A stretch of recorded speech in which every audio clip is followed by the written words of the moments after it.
দুঃসংবাদ হচ্ছে তাদের কষ্টের কোনো শেষ। ওগো আলী, তুমি যখন কোনো একটা ভুল করে ফেলবে, অন্যায় করে ফেলবে, গুনাহ করে ফেলবে, আজকে দুপুরে গুনাহ করলাম, মাগরিবের নামাজের সময় আমি আল্লাহর দরবারে ইস্তেগফার করব নয়, কালকে আমি ক্ষমা চাইব নয়, আজকে এখন আমি অপরাধ করেছি আল্লাহর দরবারে, এখনই আমাকে অপরাধের জন্য উন্মুক্ত হয়ে চোখের পানি ছেড়ে আল্লাহর কাছে নিজের কৃতকর্মের জন্য ক্ষমা চাইতে হবে। বড় করে বলুন সুবহানাল্লাহ। আলী, তুমি কালকের জন্য অপেক্ষা করো না, কালকের দিনটা সাধারণ নয়, একদিন এক রাত অতিক্রম হবে, তখন তুমি কালকের দিন পাবে। হয়তো তুমি কালকের দিন পর্যন্ত দুনিয়ার জমিনে না বেঁচে থাকতে পারো, তোমার হায়াত নাও থাকতে পারে। অতএব হায়াত দেওয়ার পূর্বে তুমি আল্লাহর দরবারে নিজের কৃত অপরাধের জন্য ক্ষমা চেয়ে নাও। বড় করে বলুন সুবহানাল্লাহ। তো এই হাদিস শরীফটা কিন্তু মৌলা আলীকে বলেছেন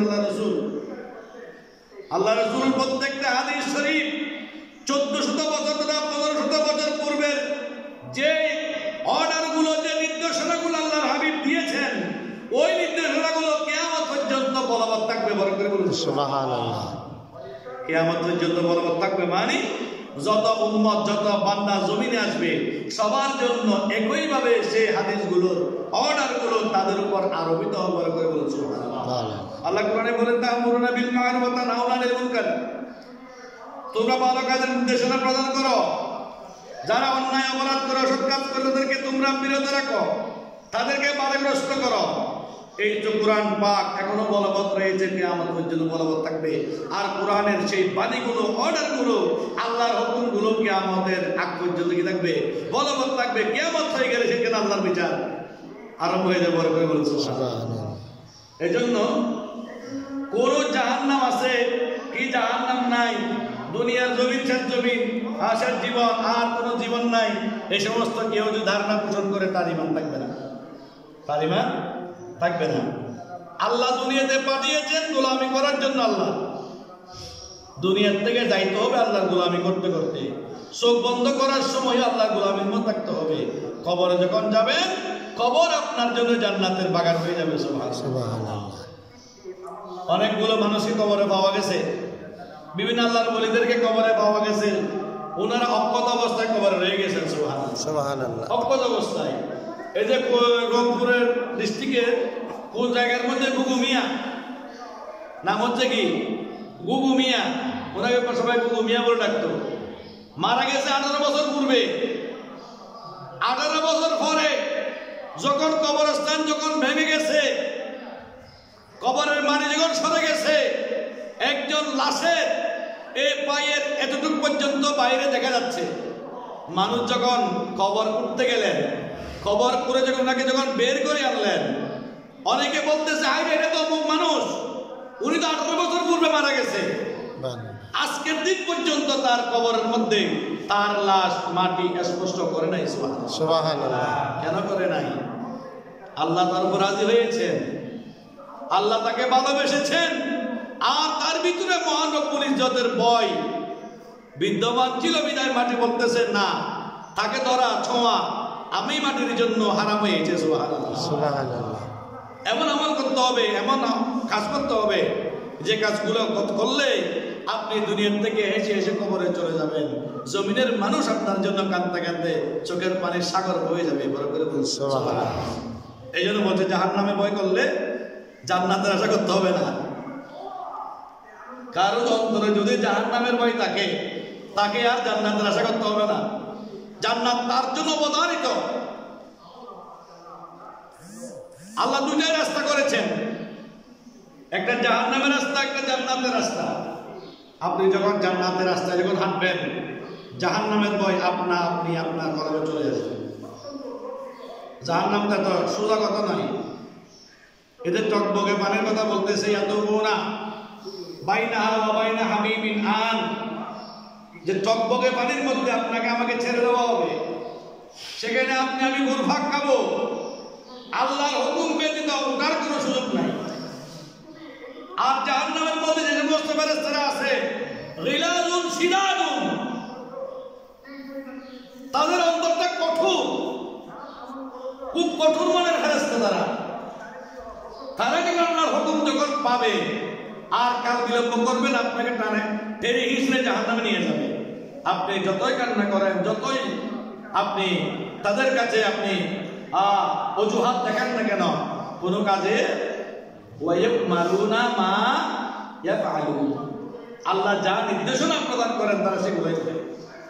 অতএব আল্লাহর নির্দেশনা মোতাবেক আমাদেরকে জীবন যাপন করতে হবে। সুবহানাল্লাহ। সালাতুন ইয়া রাসূলুল্লাহ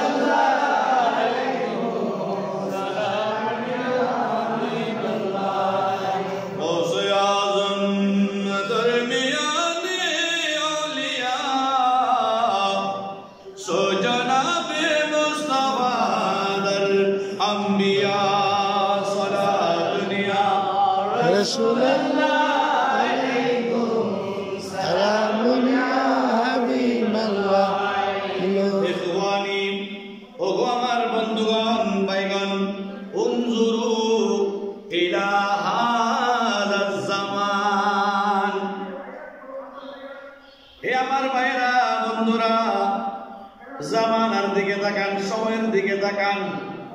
অনেক মানুষ আছে জমানা খারাপ হবি, এই কথা বলে না। হাদিস শরীফ আছে যে জমানা খারাপ হয়েছে, কথা বলা যাবে না। জামানা ঠিকই আছে, আমি আপনি খারাপ হয়েছি। সময় খারাপ নয়। আপনি সময়কে কিভাবে খারাপ বলবেন? যেই সময়ের মধ্যে আমরা বিবাহের অনুষ্ঠান দিয়ে সারা রাত নাচ গানের মধ্যে আছি, ওই সময়ের মধ্যে অনেকগুলো আল্লাহর বান্দা ইবাদতের মধ্যে লিপ্ত আছে। সুবহানাল্লাহ। সময়টা আপনার জন্য খারাপ হয়েছে, কোন নেককার বান্দার জন্য সময়টা খারাপ নয়। নেককার বান্দারা সময় যখন পায় আল্লাহকে ডাক দিয়ে যায় নামাজ বিছিয়ে পশ্চিম দিকে মুতাওয়াজ্জিহ হয়ে আল্লাহর গোলামির মধ্যে লিপ্ত হয়ে যায়। সুবহানাল্লাহ। আপনি জামানা খারাপ কেমনে বলবেন? এক দোকানে হারাম বস্তু বিক্রি হচ্ছে, আর এক দোকানে হালাল বস্তু বিক্রি হচ্ছে, তাহলে আপনিও সময়টা বাজার খারাপ বলতে পারবেন না। বাজার খারাপ নয়, আপনি খারাপ হয়েছেন। আপনি কেন অবৈধ বস্তু বিক্রি করতেছেন? যেটা খাওয়া জায়েজ নাই সেটা কেন আপনি বিক্রি করতেছেন? অপরদিকে এক দোকানের মধ্যে যে সমস্ত বস্তু হালাল খাওয়া যায়, যে সমস্ত দ্রব্যাদি খাওয়া যায় হালাল বস্তু, সেগুলো বিক্রি হচ্ছে। তাই বলে আপনি বাজার খারাপ বলতে পারবেন না। আপনি খারাপ, আমি খারাপ হয়েছি। আল্লাহর হাবিব বলছেন আব্দুল বেলাদি ইলাল্লাহি মাসাজিদুহা, এই দুনিয়ার মধ্যে সবচেয়ে উত্তম জায়গা হচ্ছে আল্লাহর নিকট প্রিয় জায়গা হচ্ছে মসজিদ। ওয়া আবগাদুল বেলাদি ইলাল্লাহি আসওয়াকুহা, আল্লাহর নিকট সবচেয়ে অপছন্দনীয় জায়গা হচ্ছে বাজার। আল্লাহর নিকট সবচেয়ে অপছন্দের জায়গা কি? আমরা অনেক সময় ঘরের মধ্যে মাম না টিকলে বাজারে চলে যাই। অনেকখানে বাজারে জেনে গল্প করিয়া গিয়েও না, আর হতন ঘরের মধ্যে বই দেখ কমে বলেন নয় নয়। আপনি যখন ঘরের মধ্যে মন টিকে না, আল্লাহর হুকুম বাস্তবায়নের জন্য আপনি একটা উদ্যোগ গ্রহণ করুন। আমি যতক্ষণ পর্যন্ত মন টিকবে না ততক্ষণ পর্যন্ত ওযু করে দরুদ শরীফ আদায় করব। সুবহানাল্লাহ। ঘরে না পারলে বাইরে যান, বাইরে না পারলে আল্লাহর ওলিদের মতো বনে চলে যান। আপনি যেখানে ভালো লাগবে আল্লাহকে ডাকতে নির্জন জায়গা পাবে, সেখানে গিয়ে আপনি আল্লাহ ডাকার সুযোগ করে নেন। সুবহানাল্লাহ। বাজারে যাবেন কেন অযথা? নো, বাজারে যাওয়ার সুযোগ নাই। হাদিস শরীফে যে জায়গাটার কথা আল্লাহর হাবিব বলেছেন, আল্লাহর কাছে সবচেয়ে পছন্দনীয় জায়গা বাজার। ওই দিন এক জায়গায় তবলচরীতে খতমে গৌসের মধ্যে আমি আরম্ভ করব, এর পূর্ব মধ্যে 4-5 লোক, এই একটা চায়ের দোকান আছে, ওইখানে দাঁড়িয়ে দাঁড়িয়ে একজন আরেকজনকে গালি দিচ্ছে, গালাগালি করতেছে মস্কারি করে করে। ঝগড়া বিবাদ কিছুই নাই, এমনি মস্কারা করতেছে। একজন আরেকজনকে কেউ মা ধরে দিচ্ছে, কেউ বাবা ধরে দিচ্ছে। আল্লাহর হাবিব কি বলেছেন? বলেন নবী সাল্লাল্লাহু আলাইহি সাল্লাম, মান সমাতা নাজা।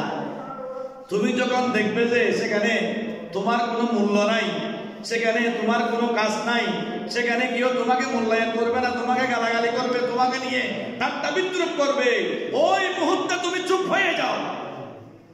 যখন তুমি চুপ হয়ে যাবে আর কেউ তোমাকে গালি দিবে না, কেউ গালি দিবে না চুপে থাকিলে কি হইব যে অত্যাচার নেই তোমার মাঝে আছে এটার কিছু হইব এভাবে বলবে না। আই হত্ম গোছের মধ্যে আরম্ভ করে যাতে লাস্ট সময় ভাই একবারে ফিনিশিং দিয়ে এমন ভাবে বাকি সময়